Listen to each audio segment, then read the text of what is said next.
Hi friends, ಇವತ್ತಿನ ವಿಷಯ ಶಂಖಪುಷ್ಪ. ಇದರಿಂದ ಆಗುವ ಉಪಯೋಗಗಳೇನು, ಯಾವುದಕ್ಕೆಲ್ಲ ಬಳಸ್ತಾರೆ ಅಂತ ತಿಳಿಸ್ಕೊಡ್ತೀನಿ. ಈ ಹೂವಿಗೆ ಹಲವಾರು ಹೆಸರುಗಳಿಂದ ಕರೆಯಲ್ಪಡ್ತಾರೆ. ಶಂಖಪುಷ್ಪ ಅಥವಾ ಶ್ಯಾಮಕ್ತಾಂತ ಹೂವು ಅಂತಲೂ ಕರೆಯಲ್ಪಡ್ತಾರೆ. ದೀರ್ಘಕಾಲಿಕ ಇದು ಮೂಲಿಕೆಯಾಗಿದ್ದು ಔಷಧಿ ಕ್ಷೇತ್ರಕ್ಕೆ ಇದು ಬಹುಮುಖ್ಯ ಕೊಡುಗೆಯಾಗಿ ಕೊಟ್ಟಿದೆ. ಇದು ಮಾನವನ ಆಹಾರ ಜೀರ್ಣಕ್ರಿಯೆ ಹಾಗೂ ಮಲಬದ್ಧತೆಯನ್ನು ನಿರ್ವಹಿಸಲು ಸಹಾಯ ಮಾಡುತ್ತದೆ. ದೇಹದ ತೂಕವನ್ನು ಇಳಿಸೋದಕ್ಕೆ ಇದು ಸಹಾಯ ಮಾಡುತ್ತದೆ. ಹಾಗೆ ಒಂದು ಡ್ರಿಂಕ್ ಮಾಡ್ತೀನಿ, ನೋಡ್ಕೊಂಡು ಬನ್ನಿ. ಜೇನುತುಪ್ಪ, ನಿಂಬೆಹಣ್ಣು, ಶಂಖಪುಷ್ಪ, ಒಂದು ಲೋಟ ನೀರು. ಒಂದು ಟೀ ಪಾತ್ರೆಗೆ ಒಂದು ಲೋಟ ನೀರನ್ನ ವರ್ಗಾಯಿಸ್ಕೊಳ್ಬೇಕು. ನೋಡಿ, ನಾನು ಈ ಲೋಟದಲ್ಲಿ ನೀರು ತೊಗೊಂಡಿದ್ದೀನಿ. ಈ ಲೋಟದಲ್ಲಿ ಒಂದು ಲೋಟ ಸಾಕು.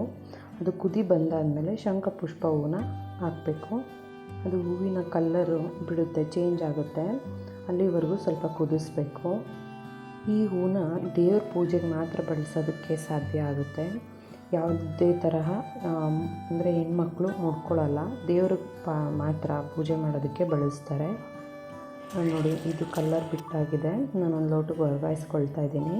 ಹಾಗೆ ಅರ್ಧ ಹೋಳು ನಿಂಬೆಹಣ್ಣು ಇಟ್ಕೊಂಡಿದ್ವಲ್ಲ, ಅದು ಒಂದು ಸ್ವಲ್ಪ ಹಿಂಡ್ಕೊಂಡ್ರೆ ಸಾಕು. ಹಿಂಡ್ಕೊಂಡಾದ್ಮೇಲೆ ಒಂದು ಅರ್ಧ ಸ್ಪೂನ್, ಒಂದು ಸ್ಪೂನ್ ಜೇನುತುಪ್ಪ ಮಿಕ್ಸ್ ಮಾಡಿಕೊಂಡು ನಾವು ಡೈಲಿ ಖಾಲಿ ಹೊಟ್ಟೆಲಿ ಕುಡಿತಾ ಬಂದರೆ ಕೊಲೆಸ್ಟ್ರಾಲ್ ಕಮ್ಮಿ ಆಗುತ್ತೆ. ಈ ಹೂವು ಕನ್ವಾಲುಲೇಸಿ ಕುಟುಂಬಕ್ಕೆ ಸೇರಿದೆ. ನೆನಪಿಟ್ಕೊಳ್ಬೇಕಾಗಿರೋ ಅಂಶ ಏನಂದರೆ ಫ್ರೆಂಡ್ಸ್, ವಿದ್ಯಾಭ್ಯಾಸ ಯಾರು ಮಾಡ್ತಾರೆ ಮಕ್ಕಳಿಗೆಲ್ಲರಿಗೂ ಇದು ಪರೀಕ್ಷೆ ಬರೆಯೋ ಟೈಮಲ್ಲಿ ತುಂಬ ಯೂಸ್ ಆಗುತ್ತೆ.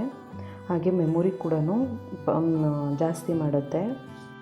ಶಂಖಪುಷ್ಪ ಹೂವು ಔಷಧೀಯ ಕ್ಷೇತ್ರಕ್ಕೆ ತುಂಬಾ ಉಪಯೋಗ ಗುಣ ಆಗಿದೆ ಈ ಹೂವಿನಿಂದ. ಫ್ರೆಂಡ್ಸ್, ಈ ಹೂವಿನಿಂದ ಆಗುವ ಉಪಯೋಗಗಳನ್ನು ತಿಳ್ಕೊಂಡಲ್ಲ, ಯಾರೆಲ್ಲ ನನ್ನ ಚಾನಲ್ನ ಇನ್ನೂ ಸಬ್ಸ್ಕ್ರೈಬ್ ಮಾಡ್ಕೊಂಡಿಲ್ಲ ಆದಷ್ಟು ಬೇಗ ಸಬ್ಸ್ಕ್ರೈಬ್ ಮಾಡಿ, ಲೈಕ್ ಕೊಡಿ, ಹೇಗಿದೆ ಅಂದ್ಬಿಟ್ಟು ಕಮೆಂಟ್ ಮಾಡಿ. Thank you.